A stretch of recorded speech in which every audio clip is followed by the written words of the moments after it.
Ethan, it's good to see you again. And we've got Johnny with us.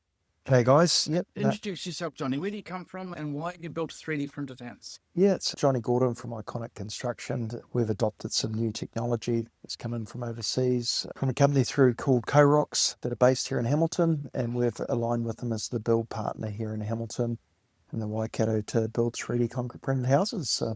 We've just finished our show home here that we're sitting in today, so we're really excited about that. It's a beautiful house, and I've got to say how quiet it is in here. With the concrete's obviously making the house quiet. It's warm. The thermal mass of the concrete's working well. So you showed us a video, and to my mind, it comes across as a 3D printed precast system.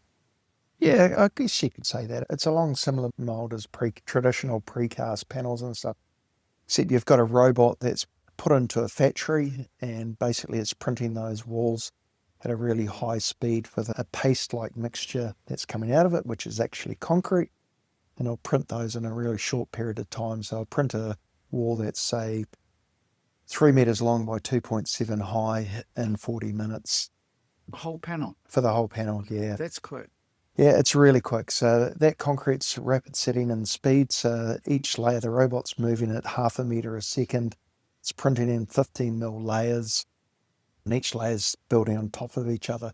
So that concrete's setting in 3 minutes and going hard in 5. Okay, so there must be a limit to how short the panels can be, because the concrete doesn't have time to set before the next layer comes around. No, you can create pretty small structures out of it. So we've done some, actually when we had a real issue in New Zealand, didn't we, around ram raid type things, and council was required to get bollards in front. They had to get consent and everything like that because they're going to be a permanent fixture. But QOROX came up with some planter boxes, I guess, that they were 3D printing, and because they were removable, it didn't require resource consent to have those. Yeah. While we were walking around the house, I think you said to me that the concrete was about 40 MPa, 45. Yeah, so the concrete goes, it's after 24 hours, that wall will be at 20 MPa, which is the same as a concrete block. It rounds out at high 40s, around 45 to 50 MPa in strength. You don't want it going much higher than that, because if it goes higher than that, it starts becoming brittle and you have a real risk of it cracking much easier. So it's strong, there's no doubt about that. And then obviously from that you would have seen in the video that we looked at, and if people want to look at that, it's on YouTube and stuff, which shows we do have a small concrete structure that we form inside it once it's on site. The idea of pouring it in panels and the robot doing the pouring gives you a huge amount of flexibility for the shape of the panel, and for sitting inside the room at the moment, and you've got this really nice 3D sculpture on created by the robot. Yeah, with the architects and designers, all of a sudden you have real design freedom. Like, I'm a builder and I could build something like that, but it takes a lot of time, it takes a lot of skill, and also takes a lot of money. But with having the robot programming it to do what it wants to do in terms of the print file, it does as it's told, and it prints out the shape and design that you want or you're trying to create. So it gives a lot more flexibility in terms of design. So where do you think it's going to go? I hope it's going to take off, and we're going to be building hundreds of these across New Zealand of different sizes, shapes, locations. I think one of the real benefits of it is the longevity of it. And you look at Asia and you look at Europe, even South America, a lot of their architecture is in stone and concrete, and they have a longevity of hundreds of years, not like we have in New Zealand where we have 50 to 70 years of our houses before they need substantial work or they're demolished. So what's holding back New Zealand from doing more 3D printed houses? Good question. Yeah. If I could answer that, I'd be great. But my thoughts on it are that I think as Kiwis, I think inherently we're really good at innovators. We come up with good ideas, good concepts, and people really like it. But I think we're quite slow adopters to be able to take that on board. We're quite cautious on waiting to see what someone else does. So I think the more that we can get it out there, and which will generate some work happening and get more builds done, the more comfortable people are going to come with it. Of course, one of the problems with housing is that it's not just physical thing, there's also an emotional attachment to the Yeah. house. And I'm wondering, people are just stuck to an old system of a brick and tile. They're not keen to move to a new.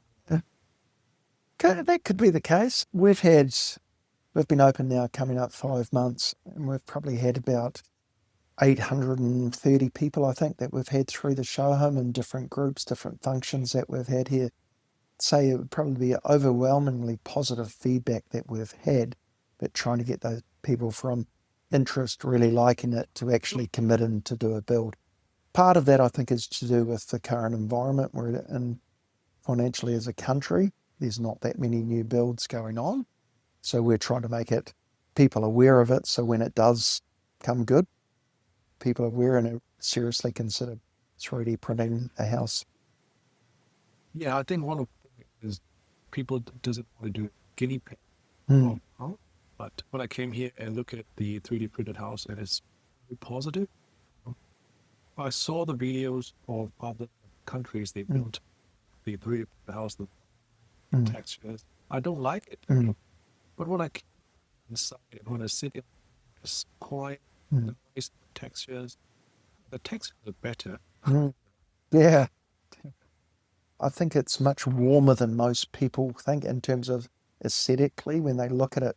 When you traditionally think of a concrete house, you think it's quite cold in terms of the physical look. Yeah, concrete block or precast panel, it is. It's quite cold and aesthetically on it.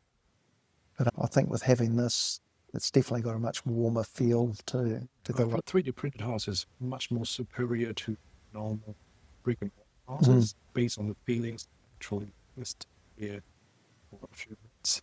It's Yeah, so a common question that we get is around earthquakes. Obviously, New Zealand's quite an earthquake-prone country and everything, so we've had substantial testing done on the wall system, and we actually had 2 walls lined up together. So we had a 3D printed wall, much the same as one of those panels there. We actually did reinforcing down into the foundations. We filled it with concrete. We had foam in, so it was replicating exactly like a wall system would be. Right next to it, we built a timber frame wall. We actually put plasterboard on there, screwed it off as per the pattern that was required. We put building paper on, carried that, and then we cedar-cladded the outside of it and had all the required fixings to the concrete foundation. So we then had a strop and chain that came around the top of each of those walls, and it came back to a weighted position to be able to pull on that wall to see where it would fail at. So the timber frame failed before it popped up off and came up off the foundation, failed at 1.5 tonne. The 3D concrete wall never came up off the foundation, but it started cracking at about 5.8 tonne, coming up 4 times the strength of a timber frame wall. So if you're 4 times the strength of a normal timber frame wall, that's got to be an advantage when it comes to doing your bracing calculations. Yeah. But also an advantage when it comes to putting fenestration in, because you no longer have to worry about having a wall for your bracing. You can now have smaller walls and larger windows. Yeah. And as you can see, I've got a pretty big panel in here, a full floor-to-ceiling joinery in there. So do you know, if we just got one of those panels, do you know what the bracing of that panel? No, I couldn't tell you off the top of my head on it, but yeah, the engineer did a lot of calculations on it. All of the wall system is an engineered design system. So this was the first house that we built with this new system. So originally we built a childcare centre coming up 3 years ago now. That was our first introduction to 3D printing. With QOROX obviously brought that technology into New Zealand, and for us to do our project that we were doing with the childcare, we had it designed with concrete tilt panels. We then came across the technology and we were like, man, we want to swap this out. So the easiest way for us to be able to do it was to be able to swap it based off concrete block masonry. So we had a lot of vertical reinforcing, we had a lot of horizontal reinforcing, and plus it had to be 3 walls. So there was a wall, a lot of reinforcing vertically and horizontally, all filled with concrete, and then there was another wall that was still connected to it that was had a 50mm void in it that we had to put insulation in, and in terms of services. So it was really cost prohibitive in terms of that, because you had a third more cost because you had to do 3 walls. So this house is the first one in New Zealand that's been built with the 2-layered system to be able to do it, which is moving forward is the most cost-effective way. I'm curious about the design now. The system gives you much more flexibility in terms of planning. The wall behind Yeah. us. So you've got a lot more flexibility. So what does that mean in terms of, let's say, for example, we want our students to come out the ability to do this kind of building. What do you think they need in order to? I think probably in New Zealand we traditionally build in straight lines all the time. So just having that not being afraid of having the creativeness to create different designs and shapes that you can do, and then trying it for the walls and foundations. There's a little bit more structural steel that's got to go, reinforcing steel that needs to go into the foundations. So they need to be aware of how that sort of side of it works. But also just looking at, like you mentioned earlier, on how we can get bracing elements into a wall before we have a window opening and stuff on it. Like we've had to use LVLs as top plates in certain areas where that obviously has a greater structural integrity to it, which helps then for the overall calculations on it. Basically in this house, there's no structural timber below the ceiling line. So everything below is basically concrete. You talked a little while ago about the file goes to the 3D printer. Yep. Curious how it gets from the design 3D printer. Yep. So basically the house will be designed, and that will be in a bit of consultation with QOROX. So QOROX, obviously, they will then get a file from the architect, but what they're looking at is what width capabilities that the robot has to be able to, in terms of printing the wall. So the example there, we can't print that whole wall in one. So basically we've just split it in half to be able to do. And we've also tried to look at, when you look at the front door there, when you come in there, we've got a panel and we've got a window on it. So we've tried to create it, the panel width where we can, where we're going to have joinery to try and cut down on the amount of joins. So basically once that's gone to QOROX, they will then put that into their system to be able to create a file. And from that file sent to the robot, and then say, there's 36 walls in this house, and Ethan's ready to push the button on go to go wall 34. He's just selecting wall 34 from the file and pushing the robot to start printing that file. Okay. So is there a way to short some of that system if the architect knew these things were going to go in that process, that they could actually start thinking ahead of time? 100%, yeah. They could start looking at, once they get a good understanding of the capabilities that the width that the robot can print in, then they can make sure that they're starting to do that, so it's less collaboration. So when that's going to the QOROX, they're then just importing that into their system, and those wall systems will be going to their file to be able to print with the robot. I guess in some ways it's no different than an architect having to learn to work with that steel frame building I showed you earlier on, that's got certain requirements for the steel frame, or that we're working to brick dimensions and we need to design to brick dims. Yeah, it's funny as you said that, because at the very start we talked to architects, so the architecture people did the design for this house with us. We spoke to them, we spoke to the engineer and council, and those three first, right at the front end of the project, were like, this is what we're wanting to do. We need you to have an innovative mindset, a solution-focused mindset to be able to take on this project. And all of them were really good. Council were even actually okay on it. It took a little while meeting their requirements, but once we got it to that stage, it was really good. And then probably once you move to the next phase, into the construction side of it, the same again with the selection around pre-trades, around the trades that we wanted to have involved.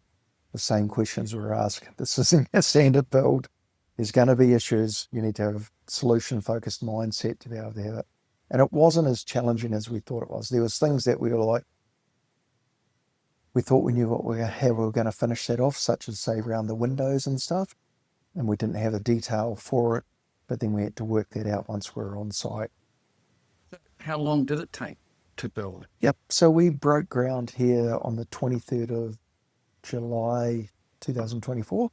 We had code of compliance on the 12th of December 2023, 2024. So it took us 4.5 months from breaking ground to having code compliance on it, this is a 167 square metre house, 1 master bathroom, separate toilet, and then an ensuite with a toilet as well. That's good. Sure. So, Ultimate goal, get it down similar size houses to 3.5. because you can precast some parts, you can actually start precasting before you break ground. And so then it's just a matter of those panels turning up. They're nice and dry. They're already cured. They start turning up when you need them. So what interesting thing you said there about dry. We had a lot of rain. We had 38 days of rain during this build. We didn't have one rain delayed day because we were waiting for timber to dry. So it's interesting because when they come to do a pre-line inspection, the council still came, but there's no pre-line inspection because the wall's already finished. And then the same with pre-cladding inspection. The cladding's already finished. It's already part of your wall structure. It's finished. So those are some things that obviously in terms of local regulatory needs to be worked through because their system doesn't allow them to pass it. It didn't get passed until it came to final code of compliance where we could produce the PS4s. So one of the things that I'm thinking about at the moment, I'm looking to interview people about sustainability. One thing you said earlier on is that this house is designed to last hundreds of years of the concrete structure you've got. Yeah. So have you thought about looking at what that means in terms of sustainable construction? Because you're going to be here longer, or your houses are going to last longer, surely you could start to phrase the sustainability from that point of view. Yeah, currently how it sits, we're slightly better or similar to what a traditional build is currently, but the real advantage comes in at the end of life cycle is that you're not having a house going to landfill. You might have certain elements of it over its life, but you're able to redo that up again and it can continue to be as an active. So that's where you really get your massive gains in terms of around sustainability. In terms of the mix, we're actively working with, and have QOROX that are actively working with some cement suppliers, some worldwide cement suppliers to try and get a New Zealand mix. Currently, 20% of the mix has to come in from overseas, which is a costly part of it. Yeah. There's a precast in Hawke's Bay, Latties, and they're using lye, slag. Yeah. Yep. So they're using that. Funnily enough, they're using that in the States and they're digging it back up where it's been buried in different parts. Currently, we can't use that in the mixes in New Zealand. So we have pretty tight regulatory type things around what products we can use. It'd be great if we can get, how good would it be if we can get to 100% New Zealand mix, that we're not requiring anything from overseas. Amazing that they're using in the States, they're also using hemp and they're 3D printing with that. They're using lots of different products here. Yeah, the hemp would be a good one because that grows very quick. Yeah. And they 3 harvests a year. Yeah. Yeah. So, Johnny, I've got to thank you for giving up your time. Yeah. I really appreciate it. I love you showing us through your house. Thank you very much. Yeah, no, thanks for coming up, guys. Thanks for coming to look through. No, it's really good.